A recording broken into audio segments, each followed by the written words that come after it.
अच्छा जी, अस्सलाम वालेकुम एवरीवन। बेटा आवाज़ आ रही है आप लोगों को?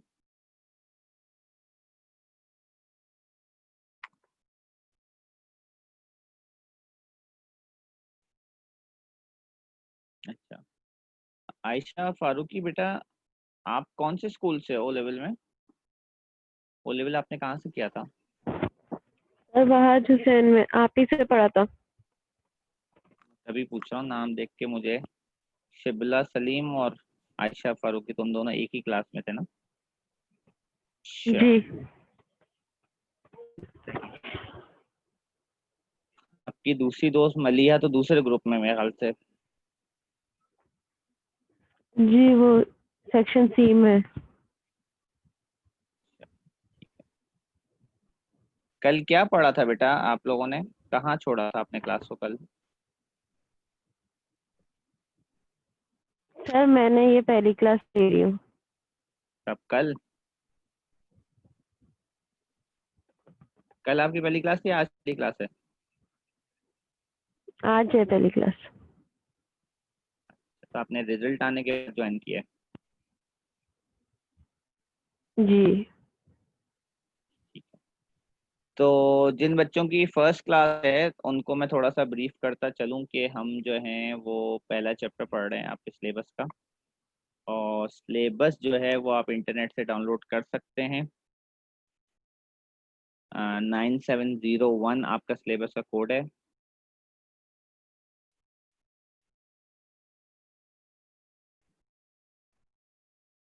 ये आपका सिलेबस है 11th का। हम आपके चैप्टर्स को सिलेबस ऑर्डर्स में पढ़ेंगे। तो ये आपका कोड है 9701। तो अगर आप 9701 सिलेबस लिख कर अभी गूगल पर टाइप करेंगे तो ये डाउनलोड हो जाएगा आपके पास। इसके बाद आपने इसके कंटेंट पे जाना है जिस ऑर्डर में हम पढ़ रहे हैं। तो वैसे तो ये कंटेंट यहाँ लिखा हुआ था, ये रहा। तो हम सबसे पहले chapter number 1 atom molecules and stoichiometry पढ़ रहे हैं, मतलब मोल्स का चैप्टर पढ़ रहे हैं। और मैं सिलेबस को थोड़ा स्लो ही लेके चल रहा हूँ क्योंकि अभी आप लोग ऑनलाइन टीचिंग कर पे, वो भी ए लेवल केमिस्ट्री स्टार्ट कर रहे हैं, तो थोड़ा सा हम स्लो पेस पे चल रहे हैं। होपफुली कि हम 15 सितंबर से क्लासेस रिज्यूम कर पाएंगे और देखते हैं उस वक्त क्या शक्ल निकल के सामने आती है एजुकेशन की।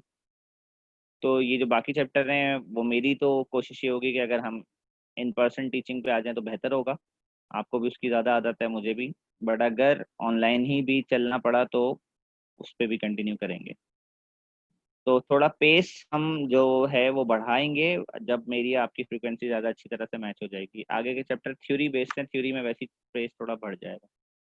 इसके अलावा जिन बच्चों की आज फर्स्ट क्लास है उन्हें ये करना है कि गूगल क्लासरूम ज्वाइन करना है। और गूगल क्लासरूम पे उन्हें क्लास कोड मैं बता रहा हूँ, यहाँ पे आपकी स्क्रीन पे अभी आएगा। A section C. है, ये आपका क्लासरूम कोड है, इसको ज्वाइन कर लें आप। सेक्शन सी हो ना तुम लोग? ए। ए हो तुम लोग? अच्छा, ए हो भाई। रुक जाओ, ए वाले यहाँ पे आ जाएं। ये क्लासरूम कोड है ए का। दोनों पे एक ही जैसा कंटेंट है, वैसे फर्क नहीं पड़ता, पर आप अपने क्लासरूम के साथ रहें तो बेहतर है। V7M66FL, एंड में वो आई नहीं है, एल है। ये कोड डालकर आप गूगल क्लासरूम जरा ज्वाइन कर लें। कोड अपने पास पिक्चर खींच लें या लिख लें कहीं पे। उसके बाद जब आप एक गूगल क्लासरूम ज्वाइन कर लेंगे तो आपको दो कंटेंट दिखेंगे। एक बुक्स हैं, ये आपकी दो बुक्स हैं जिनको आप डाउनलोड करके पढ़ सकते हैं। हो सकता है मोबाइल में ना खुलें और आपको ये कंप्यूटर पे खुलना पड़े क्योंकि थोड़ी बड़ी हैं ये। ठीक है, तो मोबाइल पे डायरेक्ट नहीं खुलती आसानी से। उसके बाद एक कंटेंट है मोल्स का। जब आप यहाँ आएंगे तो कुछ रिसोर्स मटेरियल है। CH1 के नाम से जो मोल्स हैं ये आपका टॉपिकल पास पेपर्स हैं, वो ये हैं CH मोल्स। ये आपके सारे टॉपिकल पास पेपर्स हैं। इसे हम इसके अंदर से हम कुछ MCQs कर चुके हैं, बच्चों को मैंने कुछ MCQs इसमें से करवाए हैं। इसके अलावा इसके अंदर एक कंटेंट है मोल्स के नाम से। जो मोल्स के नाम से हैं वो इस तरह के नोट्स हैं मोल्स के। ये आप पढ़िएगा, ये अभी कंप्लीट नहीं है, पूरे चैप्टर के नहीं हुआ है अभी ये। और फिर एक content mass to mass calculation की वीडियो है, इसमें मैंने 20 मिनट्स में रेशो मेथड से कैलकुलेशन करना सिखाई है और मोल मेथड से भी। फिर एक कंटेंट एटीपी बुकलेट है। एटीपी बुकलेट जो है वो उन स्टूडेंट्स के लिए जो ओ लेवल के इस तरह के टाइट्रेशन के क्वेश्चंस के अंदर थोड़े वीक हैं और उसको रिवाइज करना चाहते हैं। ठीक है, तो ये पेज 45 से ऑनवर्ड मैंने होमवर्क भी दिया था बच्चों को करने में इसको। और इसके अलावा इसमें कंटेंट है मोल सॉल्यूशन कैलकुलेशंस। ये कंटेंट आई थिंक हम लास्ट क्लास में कर रहे थे। मोल सॉल्यूशन कैलकुलेशंस के अंदर ए लेवल के क्वेश्चन हैं, ये हमने किए थे कल, जितना मुझे याद है। क्वेश्चन 1 क्वेश्चन 2 कर लिया था, क्वेश्चन 3 भी कर लिया था, और क्वेश्चन 4 पे आई थिंक हम पहुंचे थे as far as I remember. तो यहाँ से अभी हम आगे लेके सॉल्यूशन कैलकुलेशन को चलेंगे। तो जिन बच्चों ने हमें लेट ज्वाइन किया वो इतने दिनों तक की जो रिकॉर्डिंग्स हैं क्लास की वो स्कूल से रिक्वायर कर सकते हैं, स्कूल आपको प्रोवाइड करेगा वो रिकॉर्डिंग्स, वो सब चीज़ें रिकॉर्डेड हैं। और फिर आप उसके साथ साथ देख कर रिकॉर्डिंग हमारे साथ आ जाएं। इसके बाद भी अगर आपको वीकनेस फील होती है तो जैसे ही क्लासेस खुलती हैं तो मैं ये चैप्टर अलग से स्टूडेंट्स को रिवाइज भी करा दूंगा, ठीक है। अच्छा, तो पहले तो वो बच्चे जो कल हमारे साथ थे, क्लासेस ले रहे थे, रेगुलर हैं, वो जरा बताएं हमें कौन से क्वेश्चन से कंटिन्यू करना था बेटा। 3 तक तो कर लिया था मुझे याद आ रहा है, सर बट 4 भी कर लिया था। 4 भी कर लिया था। कहाँ से कंटिन्यू करना है, 5 से? जब 5 में जो वर्ड लिखा हुआ है ना एन एक्सेस, ये होती है बैक टाइट्रेशन, तो ये अभी हमने नहीं करनी बैक टाइट्रेशन, ठीक है। ये थोड़ी मुश्किल होती है, ये हमारा समझें कल की क्लास का टॉपिक बनेगा मोस्ट प्रोबेबली। आज अगर टाइम भी बचा तो मैं अभी बैक टाइट्रेशन स्टार्ट नहीं कराऊंगा, बैक टाइट्रेशन थोड़ी मुश्किल होती है, सही। तो we will be doing it tomorrow. Question 6 मैं समझा रहा हूँ, थोड़ा सा मुश्किल है तो ये मैं खुद करा रहा हूँ, बाकी आगे आपको दोबारा से लीड दूंगा कि आप लोग करें। क्वेश्चन 6 जरा पढ़ लें, फिर मैं आपको सॉल्व करा रहा हूँ क्वेश्चन 6 कैसे सॉल्व होगा।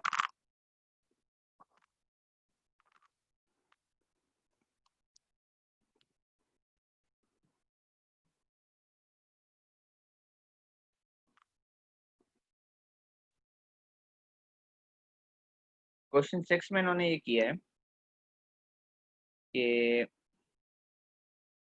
इन्होंने एक बीकर लिया, उस बीकर के अंदर उन्होंने कॉपर सल्फेट डाला।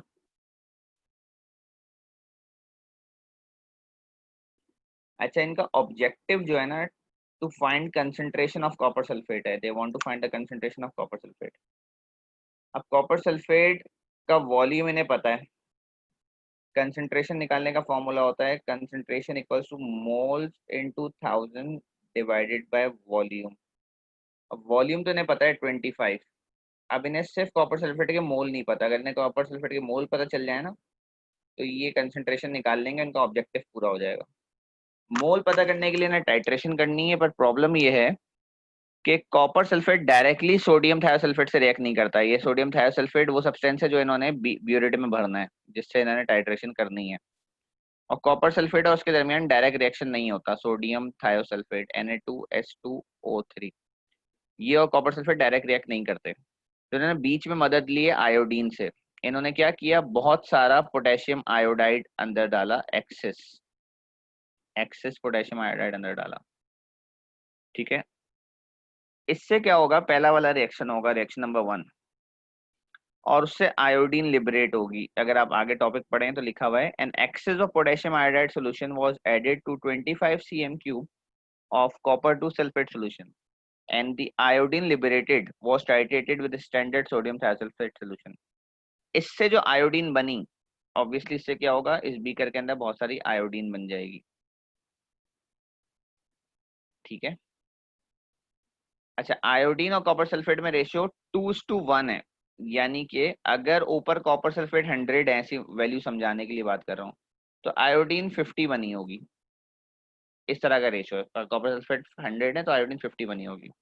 फिर ये इस आयोडीन को ट्रांसफर करेंगे इनटू अ कॉनिकल फ्लास्क और फिर उसको टाइट्रेट कर देंगे ये सोडियम थायोसल्फेट। सोडियम थायोसल्फेट आपको बता देगा कि इसके अंदर आयोडीन कितनी थी, और जब आपको पता चल जाएगा आयोडीन कितनी थी तो आपको पता चल जाएगा कॉपर सल्फेट के मोल कितने थे, क्योंकि कनेक्शन बन रहे हैं यहाँ से ऊपर का। तो आगे यहाँ लिखा है इन्होंने कि सोडियम थायोसल्फेट का इतना वॉल्यूम और इतनी कंसंट्रेशन इस्तेमाल हुई, 15 cm³ वॉल्यूम इस्तेमाल हुई, 15.7 ब्यूरेट रीडिंग आई है आपकी, 15.7 ब्यूरेट रीडिंग है, और 0.2 कंसंट्रेशन मोल पर डीएम क्यूब। सबसे पहला आपका स्टेप होगा कि आप निकालें moles of sodium thiosulphate Na2S2O3। ये आप कैसे निकालेंगे? Concentration into volume divide by 1000। तो जरा आंसर बताएं बेटा। 0.2 इंटू 15.7 डिवाइड बाय 1000। पार्टिसिपेट करें जल्दी और आंसर निकालें। ऑनलाइन क्लासेस में खुद पार्टिसिपेट करना पड़ता है, दूसरे बच्चे का वेट करेंगे तो आपकी लर्निंग अफेक्ट होगी। 3.14 into 10 to the power minus 3. Thank you. 10⁻³ अच्छा, ये सोडियम थायोसल्फेट के मोल हैं। अब हम निकालेंगे mole of iodine. Moles of iodine अगर हम रेशो देखें तो मोल्स ऑफ आयोडीन ये रहे, सोडियम थायोसल्फेट से हाफ होना चाहिए, 3.14 इंटू 10⁻³ डिवाइड बाई 2 होना चाहिए। ठीक है, तो ये सोडियम आयोडीन के मोल आ जाएंगे। यहाँ पे आयोडीन कितना था, यहाँ पे वो कितना आया बेटा? 3.14 exponent -3 divide by 2, 1.57 into 10 to the power minus 3. 1.57 exponent -3। अब कॉपर सल्फेट कितना होगा? इस वैल्यू का डबल, इस वैल्यू का डबल होगा ना कॉपर सल्फेट, तो दोबारा से वही आंसर आ जाएगा, 3.14 इंटू 10⁻³ ये बात समझ में आई आप लोगों को सबको? कॉपर सल्फेट कैसे निकला? पहले यहाँ से सोडियम थायोसल्फेट निकला 3 इंटू 10⁻⁻3, उससे यहाँ आयोडीन निकला 1.57 इंटू 10⁻⁻3। फिर यहाँ जो आयोडीन था वो यही वाला आयोडीन था, सेम एक ही चीज ट्रांसफर हुई थी, और यहाँ कॉपर सल्फेट दोबारा डबल होगा उसका, तो कॉपर सल्फेट भी 3 इंटू 10⁻³ आ गई वैल्यू। अब ये वैल्यू आप पुट कर देंगे फॉर्मूले में, 3.14 को डिवाइड कर दें जरा 25 से, क्योंकि 10⁻³ तो 1000 से मल्टीप्लाई होकर कैंसिल हो जाएगा ना। 3.14 अपॉन 25 करें, कंसंट्रेशन बताएं क्या आ रही है? 3.14 ओवर 25, 0.1256। 0.12 समथिंग जो भी है, 0.12। अब आंसर देखते हैं नीचे चल के, 0.12। ठीक है, अब आंसर ग्राम पर डीएम क्यूब में देना है। ठीक है, अब आपने जो कंसंट्रेशन मुझे दी है 0.12, आगे की वैल्यू मुझे याद नहीं है, ठीक है, आप अपने पास रखिएगा वो वैल्यू। इसको आप मल्टीप्लाई करेंगी 160 से, कॉपर सल्फेट के मास से, कि मैं स्टूडेंट्स को बताया था कि अगर आपको मोल पर डीएम क्यूब से ग्राम पर डीएम क्यूब में जाना हो, मोल पर डीएम क्यूब से you have to go into gram पर डीएम क्यूब, तो आप मोल पर डीएम क्यूब को मल्टीप्लाई करते हैं एम आर से। एम आर कॉपर सल्फेट का 160 होता है, तो जरा मल्टीप्लाई करें, देखें ये आंसर आना चाहिए 20.1, जो भी आपकी कंसंट्रेशन आई थी 0.12 समथिंग, पूरी वैल्यू को मल्टीप्लाई कीजिएगा तो एग्जैक्ट आंसर आएगा। यस सर 20.1 आ रही है सर यही आ रहा है। 20.1। ठीक है, तो ये इस तरीके से क्वेश्चन सॉल्व होना था। अब ये एक नॉर्मल क्वेश्चन है, तो ये आप खुद कर सकते हैं, जरा स्टार्ट करें जल्दी से 7 जैसे पहले क्वेश्चन कर रहे थे आप लोग। उसके बाद फिर हम एक चीज नई इंट्रोड्यूस करेंगे, वॉल्यूमेट्रिक फ्लास्क वाली बात जो कल हुई थी, कि नेक्स्ट वाले में वॉल्यूमेट्रिक, इस पहले वाले में वॉल्यूमेट्रिक फ्लास्क नहीं है, दूसरे वाले में वॉल्यूमेट्रिक फ्लास्क है। पहले ये वाला सॉल्व करें, आंसर कंफर्म करें, जिनसे नहीं हो मुझे बताएं तो मैं आंसर सॉल्व करके दिखाऊंगा कैसे करना है।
बेटा 3-4 स्टूडेंट्स कह रहे हैं कि उनसे सॉल्व हो गया है, अब मैं जरा सॉल्व कर रहा हूँ क्योंकि कुछ बच्चों की आज फर्स्ट क्लास, तो वो हमारे स्टेप्स देख लें कैसे हो रहा है काम।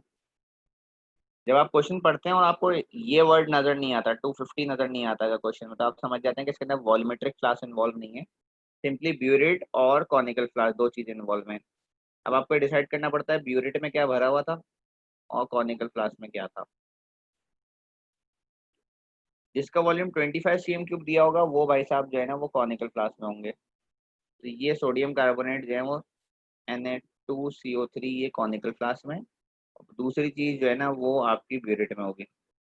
अब आप इसमें से सबसे पहले उसके मोल्स निकालते हैं जिसकी कंसंट्रेशन और वॉल्यूम दोनों गिवन हो क्वेश्चन के अंदर। अब मैं देख रहा हूँ कि HCl का तो वॉल्यूम गिवन है 20 cm क्यूब, HCl का वॉल्यूम गिवन है 20 cm क्यूब, सोडियम कार्बोनेट का वॉल्यूम भी गिवन है 25 cm क्यूब और उसकी कंसंट्रेशन भी गिवन है, वॉल्यूम भी गिवन है 25 cm क्यूब और उसकी कंसंट्रेशन भी गिवन है 0.2। तो जब ये दोनों चीजें सोडियम कार्बोनेट की गिवन है तो सबसे पहला स्टेप आपका हो जाएगा मोल्स ऑफ सोडियम कार्बोनेट। जिस चीज की आपको दोनों चीजें गिवन होती हैं उसके आप मोल निकाल सकते हैं। अगर ये चीज HCl के लिए होती तो पहले मैं HCl के मोल निकाल देता। अब मोल कैसे निकलते हैं, concentration into volume divide by 1000। यहाँ पे आपके पास मोल आएंगे सोडियम कार्बोनेट के, जरा आंसर बताएं बेटा कितने आ रहे हैं। 0.2 into 25 divide by 1000, 5 into 10 to the power 5 into 10 की पावर -3। -3। अच्छा अब ये इसके मोल आए सोडियम कार्बोनेट के, HCl के मोल इससे दुगने होंगे, 2 से मल्टीप्लाई कर दें, मोल 0.01 HCl 0.01, ये मोल आ गए। अब आपने कंसंट्रेशन निकालनी थी तो कंसंट्रेशन का फॉर्मूला है concentration equals to moles into 1000 divided by volume, divide volume था 20। कंसंट्रेशन बताएं बेटा, मोल पर डीएम क्यूब वाली कंसंट्रेशन, मोल पर डीएम क्यूब वाली 5 0.5 0.5 सर। 0.5 मोल पर डीएम क्यूब। अब आपने क्योंकि ग्राम पर डीएम क्यूब में जाना है तो आपको इस वैल्यू को मॉलिक्यूलर मास से 36.5 से मल्टीप्लाई करना पड़ेगा HCl के, तो आपका आंसर 18.3 आना चाहिए असूलन, 18.25 जो भी है सही, ये आपका आंसर आ जाएगा। This is how you should do this. अब अगर ये क्वेश्चन इस तरह का होगा नीचे जैसा, तो उसमें वॉल्यूमेट्रिक फ्लास्क बीच में इन्वॉल्व हो जाएगी। जिन बच्चों को वॉल्यूमेट्रिक फ्लास्क वाली कैलकुलेशन करना आती है तो पहले मैं उन्हें लीड दूंगा कि वो करें। दूसरा मैं उन्हें बोलूंगा कि थोड़ा यहाँ से ना पढ़ें ये चीज, ये आपको अभी शुरू में कंफ्यूज करेगी, इसको भूल जाए कि मैंने रेड कर दिया एरिया, इसको भूल जाए। क्वेश्चन समझें कि यहाँ से स्टार्ट हो रहा है कि सम, यहाँ से स्टार्ट हो रहा है, some standard sodium hydroxide solution was by dissolving 1 gram in 25 cm cube. इन्होंने 1 gram sodium hydroxide 250 cm cube में डाल दिया। अब आपको पता है आप इससे ग्राम पर डीएम क्यूब कंसंट्रेशन निकाल सकते हैं, 250 cm क्यूब में डाल दिया। अब आप यहाँ से क्या निकाल सकते हैं, ग्राम पर डीएम क्यूब वाली कंसंट्रेशन निकाल सकते हैं, क्योंकि आपको पता है 1 ग्राम 250 में है तो कितने ग्राम 1000 में होंगे। पहले तो आप वो निकालें और फिर उसको डिवाइड कीजिएगा एमआर से, NaOH के, NaOH का एमआर से डिवाइड करेंगे तो वो कन्वर्ट होगी मोल पर डीएम क्यूब में। इस स्टेप से ग्राम पर डीएम क्यूब आएगा, उसको एमआर से डिवाइड करेंगे तो वो मोल पर डीएम क्यूब में चली जाएगी। फिर आगे क्वेश्चन को लेके चलें, जैसे क्या चीज़ ब्यूरेट में, क्या चीज़ कॉनिकल फ्लास्क में, कंसंट्रेशन कौन सा स्टेप, फिर मैं कराऊंगा। अगर आपसे नहीं होगा ट्राई करें पहले।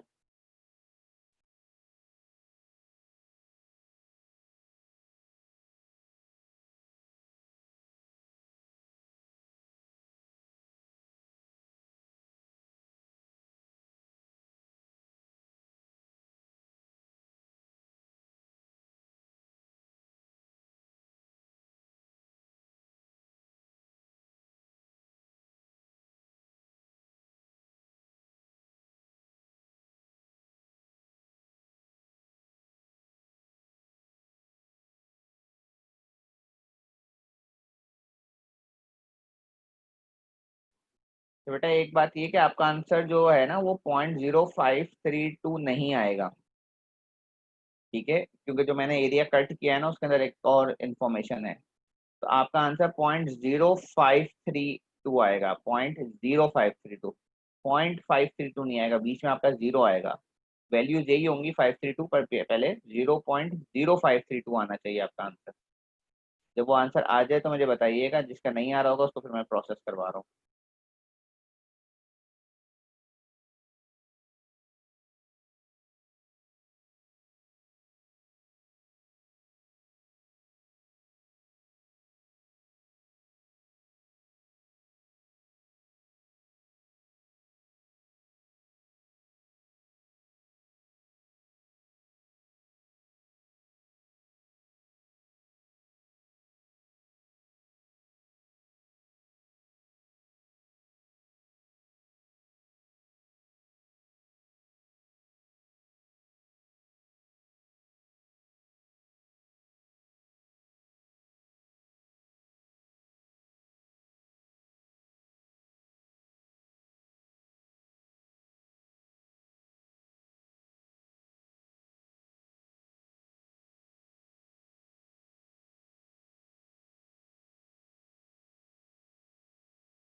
चलें अब जरा मैं सॉल्व कर रहा हूँ, यहाँ देखें सब लोग, कुछ बच्चों के मैसेज आ गए।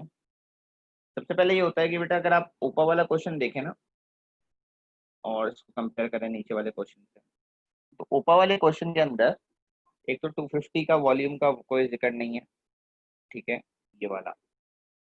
उसके अलावा यहाँ पर कंसंट्रेशन दी हुई है क्वेश्चन के अंदर, मोल पर डीएम क्यूब, यहाँ पर कोई कंसंट्रेशन नहीं है। पूरा पैराग्राफ पढ़ लें, इसके अंदर किसी चीज की कंसंट्रेशन नहीं दी हुई, ठीक है। तो सबसे पहले अगर आप नीचे वाला क्वेश्चन पढ़ें, यहाँ शुरू से नहीं पढ़ेंगे, हम पढ़ेंगे यहीं से, ही मेड से पढ़ेंगे, क्योंकि ऊपर जो है ना वो एक और हिंट है, वो एंड में इस्तेमाल करेंगे हम, ठीक है।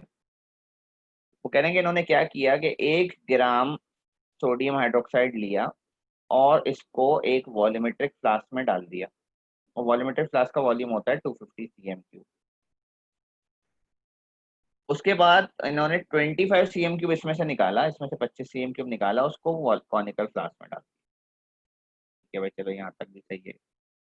उसके बाद ये कह रहे हैं कि इन्होंने जो है वो ब्यूरेट में सल्फ्यूरिक एसिड भरा, क्योंकि इन्होंने कहा उसकी वॉल्यूम दी हुई 23.5 H2SO4, और टाइट्रेशन कर दी। ये जो इन्फॉर्मेशन सिर्फ हमें दे रहे हैं वो ये दे रहे हैं कि हमारे पास कॉनिकल फ्लास्क में NaOH था, जिसका वॉल्यूम 25 cm3 था, उसकी कंसंट्रेशन का कोई जिक्र इन्होंने डायरेक्टली नहीं किया हुआ।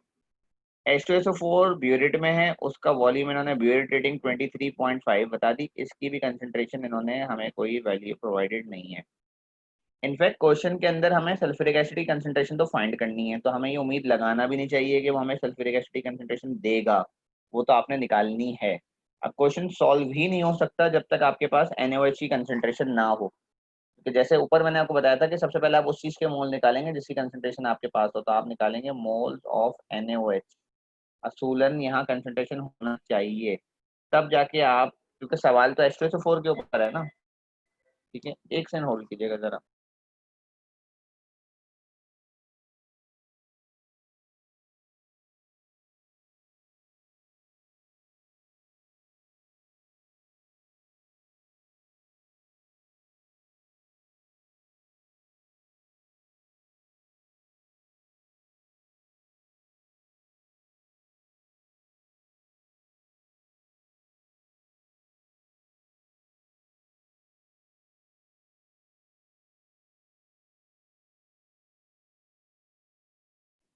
Sorry. So continuing the question, जो मैं आपको बता रहा था कि अब थोड़ा सा आपको सोचना पड़ेगा यार ये कंसंट्रेशन कहाँ से आएगी। तो बात यहाँ से शुरू हुई कि उन्होंने 1 ग्राम 250 में डिजोल्व कर दिया, तो इससे मैं ग्राम पर डीएम क्यूब कंसंट्रेशन निकाल सकता हूँ। ठीक है, किस तरह? कंसंट्रेशन होता है mass upon volume, mass upon volume. तो मास है 1, वॉल्यूम है 0.25, क्योंकि वॉल्यूम डीएम क्यूब में होना चाहिए। तो इससे मुझे ग्राम पर डीएम क्यूब कंसंट्रेशन पता चल गई, 4 ग्राम पर डीएम क्यूब। और जब आपके पास ग्राम पर डीएम क्यूब कंसंट्रेशन आ जाती है तो आप उससे मोल पर डीएम क्यूब कंसंट्रेशन निकाल सकते हैं, डिवाइडिंग बाय एम आर है 40। तो 40 से जैसे ही आपने डिवाइड किया तो आपको पता चल गया कि NaOH की असल में कंसंट्रेशन छुपी हुई थी, वो थी 0.1 मोल पर डीएम क्यूब। आपको निकालनी थी इस तरह से। ठीक है, डायरेक्ट नहीं दी, तुमने क्वेश्चन को मुश्किल बनाया था। ठीक है, अब आप NaOH के मोल निकाल सकते हैं बड़े आसानी से, क्योंकि NaOH का आपके पास वॉल्यूम है 225, कंसंट्रेशन है 0.1 डिवाइड बाय 1000। तो ये 2.5 इंटू 10⁻³ मोल्स आपके पास NaOH के आ जाएंगे। अब बेटा जब NaOH के मोल आ जाएंगे तो H2SO4 के मोल आ जाएंगे, मोल्स ऑफ H2SO4, वो इसके हाफ होंगे इस वैल्यू के, वो होंगे 1.25 इंटू 10⁻³ H2SO4 के मोल आ गए भाई, 1 टू 10⁻³। अब H2SO4 की कंसंट्रेशन आ जाएगी क्योंकि H2SO4 की वॉल्यूम दी हुई है। तो कंसंट्रेशन ऑफ H2SO4, कंसंट्रेशन होगी 1.25 इंटू 10⁻³ मल्टीप्लाई बाय 1000 करेंगे तो 10⁻³ खत्म हो जाएगा, डिवाइडेड बाय 23.5 करेंगे तो आपका आंसर आ जाएगा 0.0532 मोल पर डीएम क्यूब। ये कंसंट्रेशन आ गई, 0.0532 कंसंट्रेशन आ गई। अब इसको मैं जरा क्लियर कर रहा हूँ सबको और ऊपर नीचे लेके जा रहा हूँ। अब आपका आंसर आ गया 0.0532 मोल पर डीएम क्यूब कंसंट्रेशन आपकी आ गई H2SO4 की। फाइनल आंसर में एक जीरो कम है, उसकी वजह ये है जो शुरू का पार्ट है, वो ये कह रहे हैं कि एक एक्सपेरिमेंट में हम चाहते थे सल्फ्यूरिक एसिड की कंसंट्रेशन निकालना।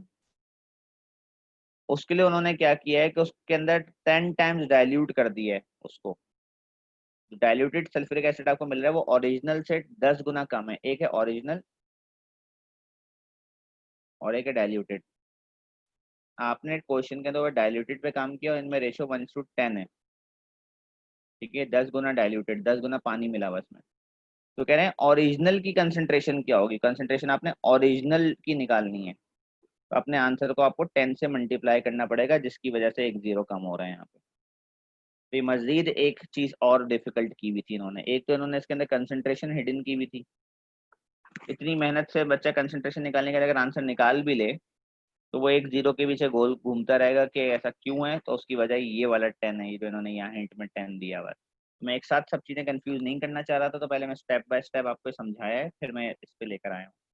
ये चीज सबको क्लियर है बेटा? तो बताएं।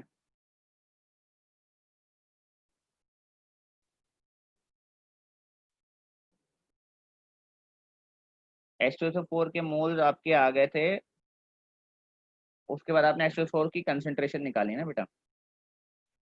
ये वॉल्यूम है 23.5, तो कंसंट्रेशन होती है moles upon volume 1.25 into 10⁻³ into 1000, 1000 इससे कैंसिल हो गया अपॉन 23.5, ये कंसंट्रेशन आ जाएगी आपकी। अब ये डाइल्यूटेड वाले की आई है 0.0532, इसको 10 से मल्टीप्लाई करेंगे तो एक्चुअल वाले की आ जाएगी, क्योंकि 10 का फैक्टर यहाँ दिया हुआ है क्वेश्चन में। ठीक है क्लास भाई, क्लियर हुआ आपको? सर ये 1.25 जहाँ से आए वो वहां से बता दें, बस ये समझ नहीं आई थी बात। 1.25 इसलिए आया है क्योंकि 2.5 सोडियम हाइड्रोक्साइड आया था। सबसे पहले आपने निकाले moles of NaOH, moles of NaOH आए हैं 2.5 इंटू 10⁻³ तो NaOH और H2SO4 में रेशियो क्या है, 2:1, तो मोल्स ऑफ H2SO4 क्या आएंगे, इसका हाफ। इससे पहले तो पहला ही स्टेप था बेटा।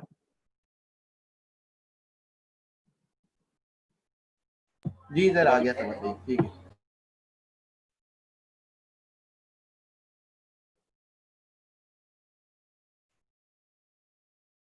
अच्छा चलें अब ये वाला क्वेश्चन करें।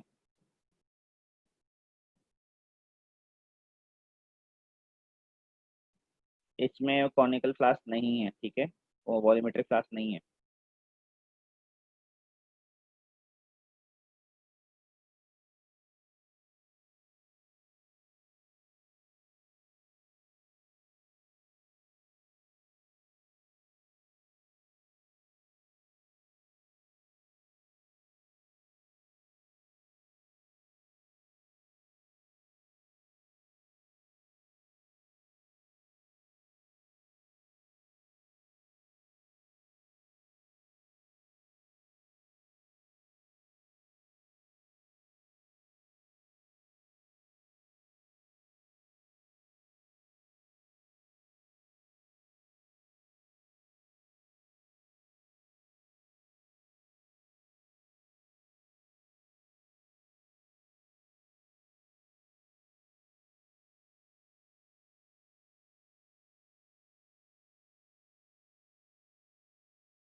जयान बेटा क्वेश्चन सॉल्व कर रहे हैं बच्चे, इसलिए मैं कुछ बोल ही नहीं रहा, आवाज क्यों आएगी। क्वेश्चन हाईलाइट हुआ हुआ, ये क्वेश्चन सॉल्व करना है। जब बच्चे आंसर कंफर्म करेंगे तो फिर मैं कंफर्म करूंगा क्वेश्चन।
चलिए 5-6 बच्चों ने क्वेश्चन सॉल्व कर लिए, तो अगेन इसके लिए आपको क्या करना चाहिए, अपने माइंड मैप बनाने के लिए जब आप क्वेश्चन पढ़ेंगे तो जिसके ऊपर 25 cm क्यूब लिखा हो ना, उसको तो फौरन से आप कॉनिकल क्लास में अज्यूम कर लें।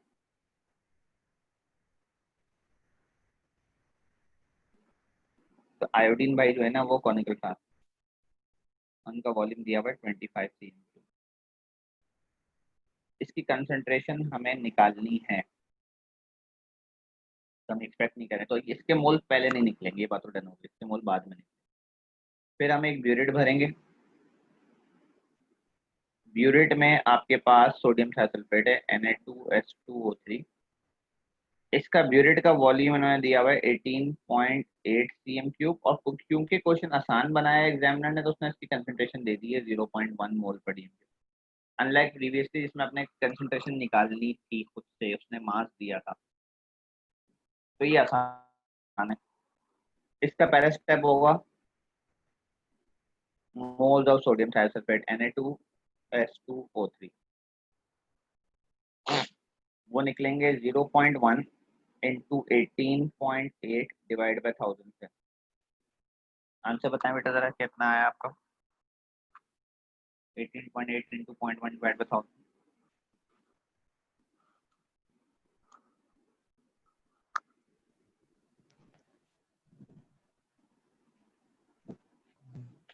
1.88 into 10 to the power minus 3. ये सोडियम साइसल्फेट के मोल है, आयोडीन के मोल्स के हाफ होंगे, इसको जरा डिवाइड बाय 2 करें।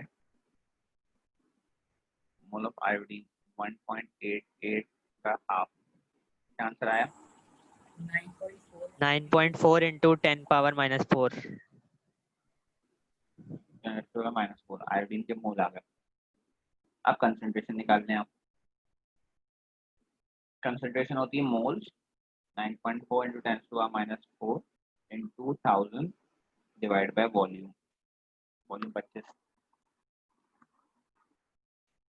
दी भाई। कंसंट्रेशन कितनी है आपके पास मोल बड़ी एम क्यू वाली 0.0376 जो भी आपका आंसर आया 0.0376 इसको आप आयोडीन के एमआर से मल्टीप्लाई कर दें विच इज 254।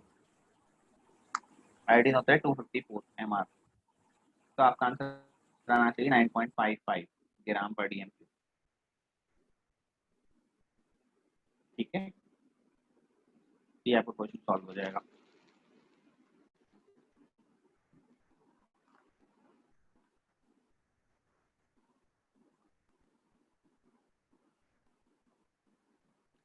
इस अगले वाले में भी 250 वाली कहानी नहीं है, ये कह रहे हैं उसके बाद 250 वाली कहानी आ रही है आगे, तो फिर थोड़ा स्टेप बढ़ जाएंगे आपके।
जी नासिर हुसैन बेटा जरा माइक अनम्यूट करें प्लीज अपना।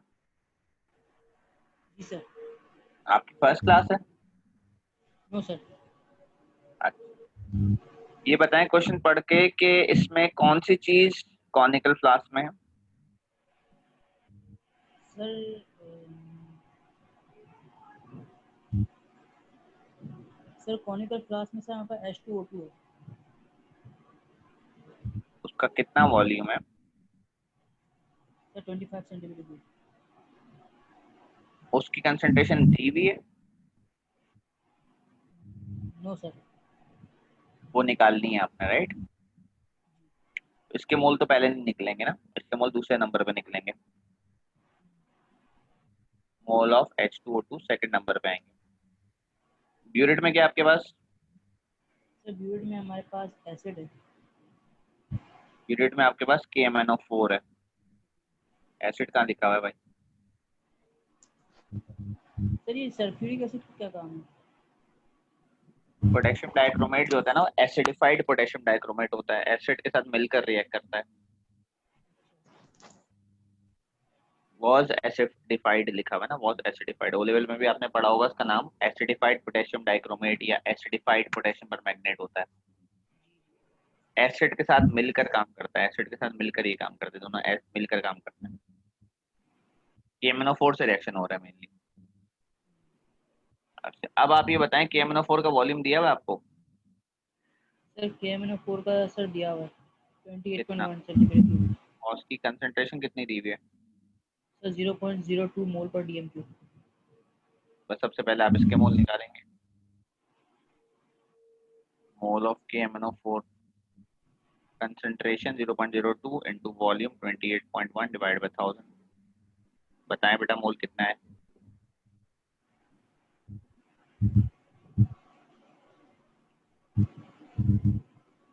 जी sir 5.62 into 10 to the power -4। 5 into 10⁻⁴, जो भी आ रहा है 5.64 जितना भी आपका आ रहा है। उसके बाद रेशियो है 1:2.5, 1:2.5, 2:5 है, 1:2.5। तो आप अपने आंसर को 1 के आंसर को 2.5 से मल्टीप्लाई कर दें। जो भी 1 में आंसर आया 2.5 से मल्टीप्लाई कर दें, हाइड्रोजन पेरोक्साइड के मोल निकल आएंगे। Sir 1.405 into 10 to the power -3। अब जो आपका 2 का आंसर आ रहा है उसको आप 1000 से मल्टीप्लाई करें। 2 में जो आंसर आ रहा है उसका 1000 से मल्टीप्लाई करें और 25 से डिवाइड करते हैं, तो आपके पास कंसंट्रेशन आ जाएगी ये वाली। आपका आंसर आएगा 0.0562 मोल पर डीएम क्यूब। Question solve. ठीक है। जी सर। अच्छा जी, तो आयशा के अलावा किसी की फर्स्ट क्लास है आज हमारे साथ?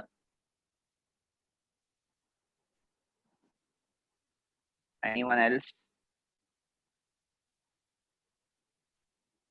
नहीं। जी आयशा, कुछ कुछ समझ में आया आपको? जी सर। तो आज हम यहीं तक रखेंगे। एंड द रीजन मैं 10 मिनट पहले क्लास रोक रहा हूँ अभी, उसकी वजह ये है कि जो नेक्स्ट क्वेश्चंस की सीरीज है आपकी, दैट इज, इन सब में अगर आप देखें तो इसमें आपको 250 का फैक्टर दिख रहा होगा। ये क्वेश्चन सॉल्व करने के लिए ये आगे भी, इससे आगे भी 250, उससे आगे भी 250, जो आगे नीचे वाला है उसमें भी 250 है। थोड़ी सी कैलकुलेशन एक्स्ट्रा समझना पड़ती है। ठीक है, तो वो मैं आपको कल पहले एक माइंडसेट बनाकर ये 3-4 सवालात कराऊंगा, और उसके बाद फिर हम कुछ ओ लेवल क्वेश्चंस करेंगे आपके टाइट्रेशन के। उसके बाद फिर हम यहाँ जब आएंगे तो ये आपकी थर्ड क्लास में जाएगा। मतलब ये मैं आपको फ्राइडे करा पाऊंगा। एक्सेस वाला इसे कहते हैं हम back titration, this is called back titration. ये एक सेपरेट क्लास में होगा। ठीक है, ये 14 से ऑनवर्ड लास्ट के जो 4 क्वेश्चन हैं। सही है, तो आज यहीं तक रखेंगे, बाकी कल कंटिन्यू करेंगे। Any questions anyone?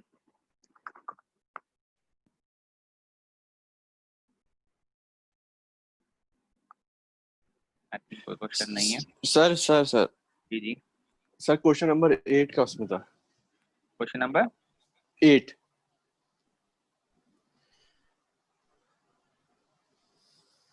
जी कहाँ गया वो? सर इसमें जो हम NaOH का हम सर मोल उससे भी तो निकाल सकते हैं 1/40 करके, मोल का जो होता है मास ओवर MR करके। उससे तो पहला मोल आ सर जाएंगे ना उसके। मोल्स आ जाएंगे सर। तो मैंने इसी तरह किया था, मैंने पहले इसके इसी तरह मोल्स निकाले, मेरा डायरेक्ट आंसर ये आ रहा था विदाउट मल्टीप्लाई बाय 10 करके 0.53 आ रहा था मेरा डायरेक्ट। देखो बेटा मसला असल में ये है कि 1 ग्राम NaOH जो है ना, ये जी आपने कितने इसमें डिजोल्व किया था वॉल्यूमेट्रिक फ्लास्क में? इसका वॉल्यूम था 250 cm3। क्या आपने सल्फ्यूरिक एसिड को इसके साथ रिएक्ट किया? Did you react sulphuric acid with the volumetric flask? ये मेरा आपसे सवाल न- है।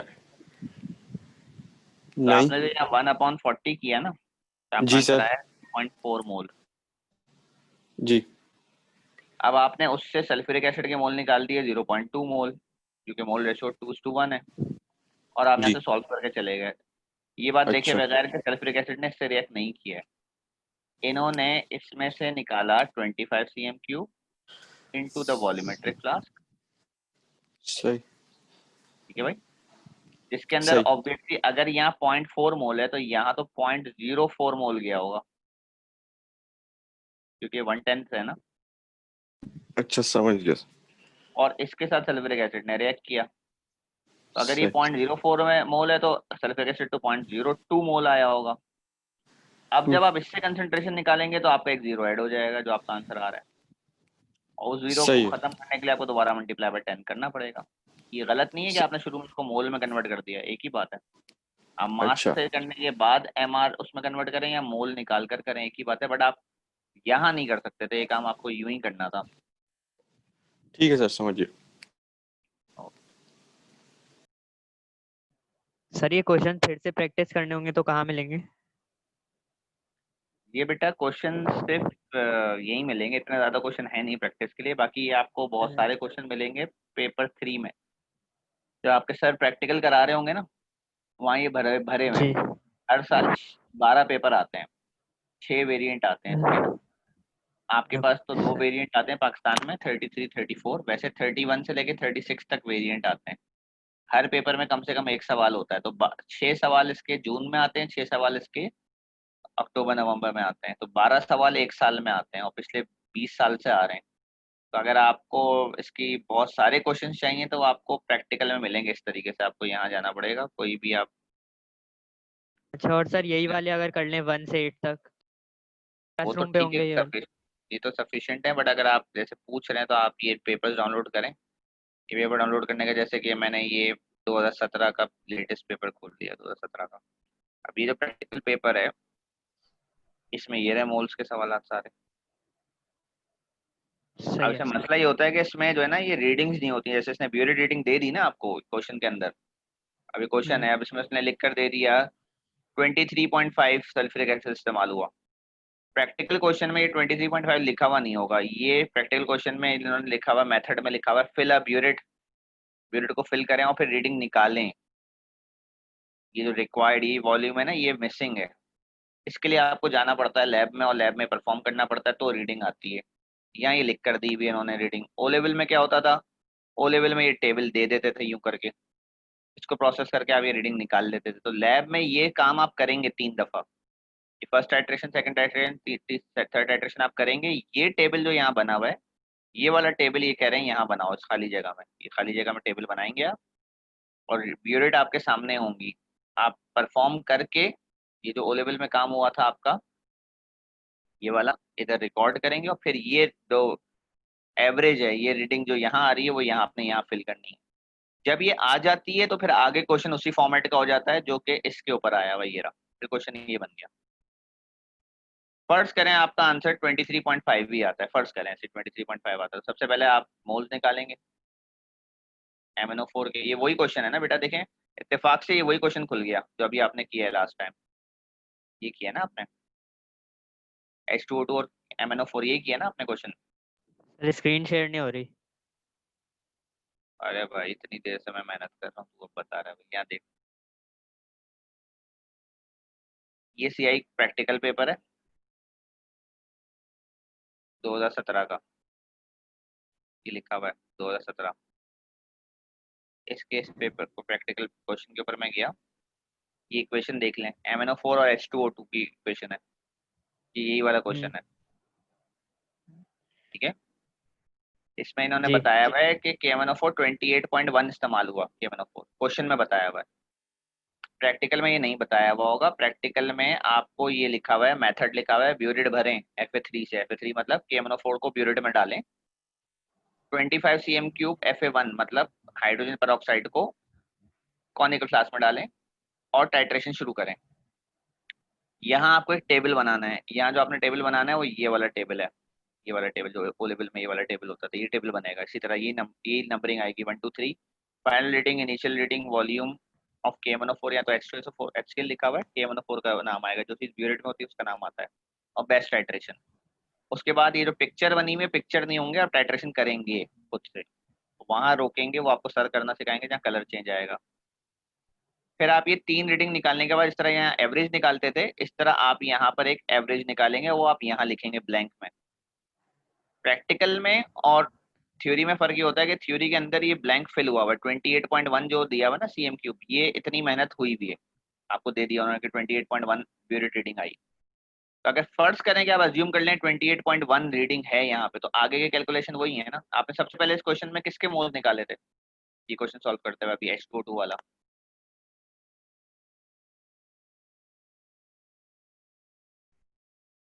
जी भाई, किसके मोल निकाले थे H2O2 वाला है वो क्वेश्चन में सबसे पहले? पोटेशियम मैग्नेट के।